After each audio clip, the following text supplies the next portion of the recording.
السلام عليكم ورحمة الله وبركاته. اللهم صل وسلم وبارك على الحبيب المصطفى صلى الله عليه وسلم. ازيكم يا حبايبي، عاملين ايه؟ يا رب تكونوا بخير وفي احسن حال دايما.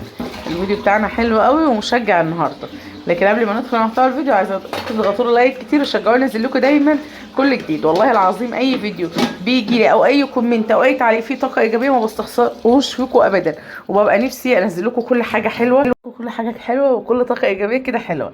اول حاجه الفيديو ده كان المفروض ينزل لكم من اول امبارح، تمام؟ بس عشان انا كنت مشغوله شويه وما صورتش في فيديوهات الروتين، وعايزه اقول لكم ان بيجيلي كومنتات كتير جدا جدا ورسائل كتير على الواتساب وحاجات حلوه قوي، ببقى نفسي افرحكم بجد زي ما انا بفرح. والله طاقه ايجابيه ما فيش بعد كده. اول حاجه كده نسمي الله، ومعايا النهارده حاجه كده يعني بصوا، حلاوه وجمال وكل حاجه، ما فيش طاقه ايجابيه احسن من كده. معايا النهارده شاب كده، آه عايزه اقول لكم ايه، نموذج كده طاقه ايجابيه حلو جدا. اول حاجه كده معايا الشاب عبد الله او عبد الله، في تانية كليه. ربنا يا رب معاه وربنا يرزقه كل خير. هو في تجاره انجليزي، في كليه تجاره انجليزي. طبعا عبد الله او عبد الله كان باعت لي كومنت اكتر من كومنت، والله قال لي انا عندي او مر عليا حاله حلوه جدا وحضرتك كنت السبب فيها. يا ريت بعد اذن حضرتك تقولي الانجاز اللي انا عملته او الانجاز اللي حصل مني، وبجد انا محتاج تشجيع من حبايبك ومن متابعينك على القناه، وكمان تحكي قصتي عشان خاطر الناس اللي مش ما عندهاش طاقه ان هي تكمل، او بتزهق بسرعه او بتمل بسرعه او حاجه زي كده، ياخدوني كده نموذج مشرف ليهم يعني. فوالله العظيم كتب لي الكومنت ده اكتر من مره، فانا ما كنتش فاهمه القصه يعني. هو طلب رقم التليفون عشان يبعت اكتر من مره. المهم بعت له رقم التليفون من 3 ايام كده، سبت له رقم التليفون بتاع الواتساب، فلقيته يعني حكي لي قصه حياته كده، او قصه حياته في خلال 3 4 سنين هو اتفرج عليا فيهم، او 5 سنين. هو بيقول انا بتفرج عليكي من اول ما فتحت القناه، فانا فاتحه القناه بتاعتي اللي هي الكبيره، هيبقى الرئيس بالبلدي كده، من حوالي 5 سنين دلوقتي، وعديت 5 سنين كمان. فهو بيقول لي من اول ما اتفرجت عليكي وكنت في ثانويه، كنت في ثانوي لسه صغير، طفل صغير كده، فانا غاوي اصلا مشروع البيض جدا جدا، وبحب الفراخ البيضه جدا. اتوكلت على الله اول حاجه كده، وبدات ورحت جبت من معمل التفريغ 20 كتكوت بلدي. بلدي، وما كنتش اعرف بلدي حر بلدي مشعل، ما اعرفش. انا رحت قلت له عايز بلدي البيض، فاداني 20 كتكوت. ال 20 كتكوت طلع منهم 10 برابر، وطلع منهم 12 بربره و8 ديوك. قال 12 بربره و8 ديوك، تمام.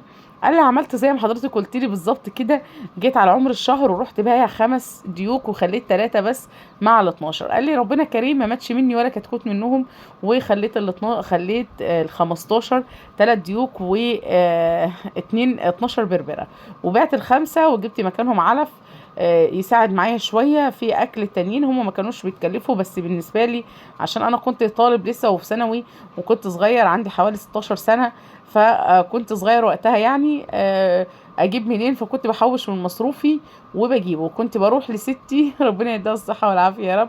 كنت بروح لستي اخد منها، اقول لها يا ستي اديني 5 جنيه، اديني 10 جنيه مصاريف او اي حاجه.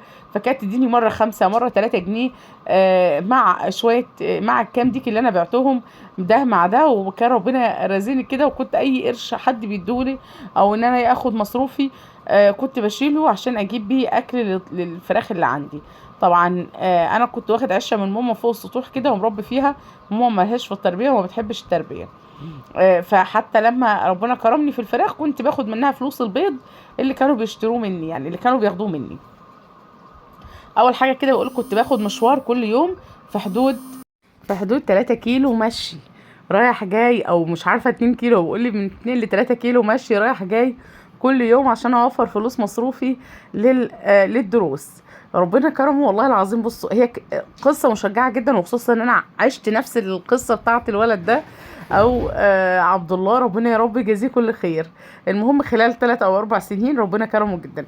بس انا كنت حابه ان انا احكي لكم قصه حياته كده ومشوار حياته، لانه هو سعيد جدا وهو مبسوط جدا جدا. والله العظيم كان بيكلمني او كان بيبعت لي رساله على الواتساب مبسوط جدا، بيقول لي والله والله يا طنط هبه ان انا عشت ايام انا ما بنساها، وبحب دلوقتي بتشجع وبحكيها لكل الناس، عشان اللي حاطط في دماغه امل او حاجه او طموح في حاجه معينه يكمل على خير، وربنا هيرزقه من وسع. طيب ايه اللي حصل؟ اول حاجه كده ما شاء الله، اللهم بارك، الفراخ بتاعته اللي هو رباها ال 12 فرخه و3 ديوك. بعضوا عنده وبشروا بيض، وبقى يبيع البيض بتاعها، بقى يبيع البيض ويغطي الاكل بتاعهم كتغطية، ويجيب كام كده حاجة قليلة جدا من المصروف. بعد كده قال لا ما بدهاش، انا عايزة اطلع كتاكيت عندي، عشان كده مش عارفة اوفر تمن كتاكيت اشتريها تاني. طب هعمل ايه؟ ربنا كرمه كده وقال هجرب الفقاسه اليدويه اللي الابله هبه عملتها او مدام هبه عملتها، وقال لي جبت كرتونه وعملت الفقاسه اليدويه اللي انت عملتيها على القناه، وبدات ان انا احوش كل يوم البيض اللي كانوا بيجيبوا لي ال 12 فرخه من 8 ل 9 بيضات في اليوم. بقيت اخد التمن بيضات كل يوم احطهم في الفقاسه، وكل يوم يوم عن يوم ما بقيتش احط البيض مره واحده ما حوشتوش، لا اللي كان يجي احطه، اللي يجي احطه، لحد ما عملت الفقاسه لمده شهر، البيض بتاع الشهر كله.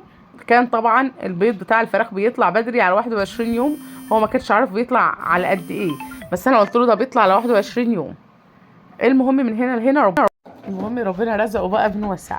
قال لي بعد فتره يعني حطيتهم وما عدتش وما اعرفش الوقت كان قد ايه، لكن بعد فتره لقيت البيض بدأ ينقر معايا، وكل يوم اطلع لي 3 4 5 كتاكيت، 3 4 5 كتاكيت كل يوم. وانا كنت حاطط في البتاع في الكرتونه يعني ما يقارب عن 200 بيضه مثلا. فبقول لي والله العظيم يا طنط هبه كل ما يجي بيض احطه، كل ما بقول المهم يعني الحمد لله مجمل اللي طلع لي حوالي 140 كتكوت. طبعا على فترات، كل يوم بقى يشيل حاجة ويجي بيض تاني يحط حاجة تانية ويشيل حاجة وقول الفقاسة نجحت معايا بنسبة 75 أو 80%. والحمد لله ربنا كرمني منها، وعملت الأوضة، مليت الأوضة.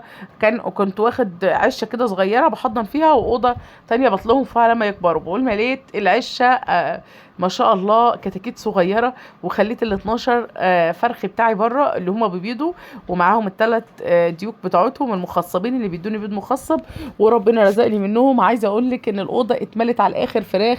بقول بدات ان انا اخد اربيهم، واخد على عمر اسبوع كده الديوك ابيعها، عشان اقدر ان انا افرز الديك كده على عمر اسبوع و10 ايام. اول ما يظهر الديك من الفرخة اروح شايل 5 6 ديوك بيعهم وجايب علف للباقي، ارجع ابيع 10 ديوك على عمر اكبر شوية اسبوع واجيب علف للباقي، وهكذا. او حتى كمان في البرابر اتزنقت فيهم على عمر 40 يوم، بعت شوية من البرابر وصفيت، خليت لي حوالي 85 من البرابر، بس 85 بربرة. فبيقول والله انا ما كنتش عارفة انا باكلهم ازاي، لدرجة ان انا خلصت امتحانات من هنا، وكان عمري ما اشتغلت في حاجة ولا رحت الشغل وهنا ولا هنا. لكن خلصت امتحانات ورحت اشتغلت في سوبر ماركت، وعايزه اقول لكم ان صاحب السوبر ماركت كان بيشتمني كل يوم.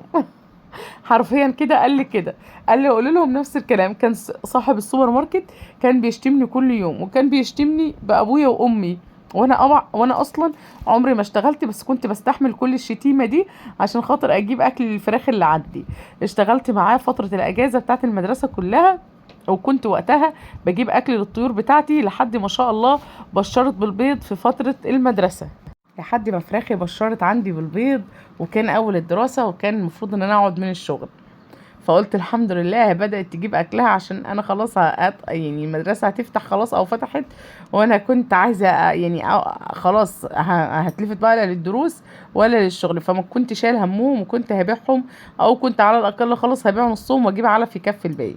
فربنا كرمني كده من واسع، والحمد لله الفراخ بشرت عندي، وبدأت إن أنا أبيع للأهالي، وكمان أودي للسوبر ماركت اللي كنت شغال فيه.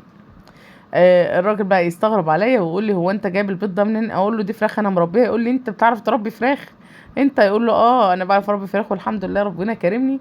وعايزه اقول لكم ان انا دلوقتي بروح له كل كام يوم كده اقول له ليه كنت بتشتمني ليه؟ والله نفس كلامه، ليه كنت بتشتمني ليه وانا كنت بشتغل معاك؟ بعد كده ما حد يشتغل معاك ما تبقاش تشتمه، حرام عليك انت دمرت نفسيتي. وكمان بكرمه في ثمن البيض يعني، والحمد لله.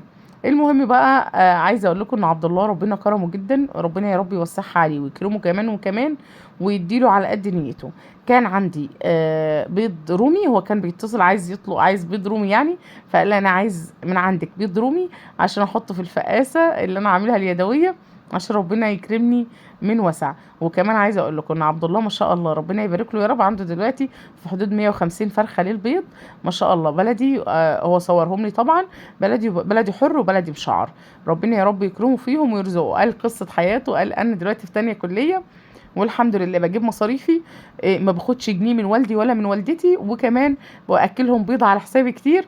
وربنا كرمني ورزقني، نازل في جمعيه كمان كده كل بدفعها كل يوم، بحيث ان انا ببيع من بيض الفراخ كل يوم، فبدفعها كل يوم 50 جنيه.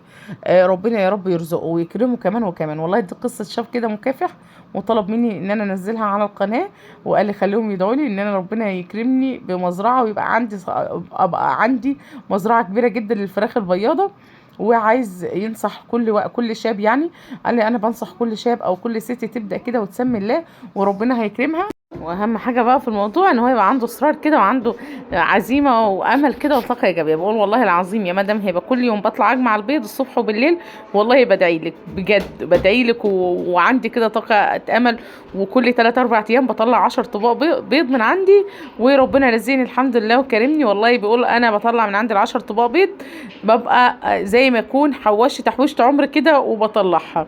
فهو مبسوط جدا جدا. وقال بالله عليكي تقولي تجربتي دي كده، وتقولي للناس عليا وتشجعيهم، وتقول لهم يدعوا لعبد الله ابن خيرات. وقال لي نفس الكلام كده، عبد الله ابن خيرات تدعوا له ربنا يوسع رزقه ويكون عنده اكبر مزرعه بياض باذن الله. وانا بدعي لك يا عبد الله والله، ومبسوطه جدا جدا وانا بعمل لك الفيديو ده. وحياة ربنا ربنا يرزقك يا حبيبي كمان وكمان يا رب، ويوسع رزقك ويكرمك، ويدي كل يا رب كل واحد بيتعب ويشقى على اكل عيش، ربنا يديه ويزيده كمان وكمان يا رب.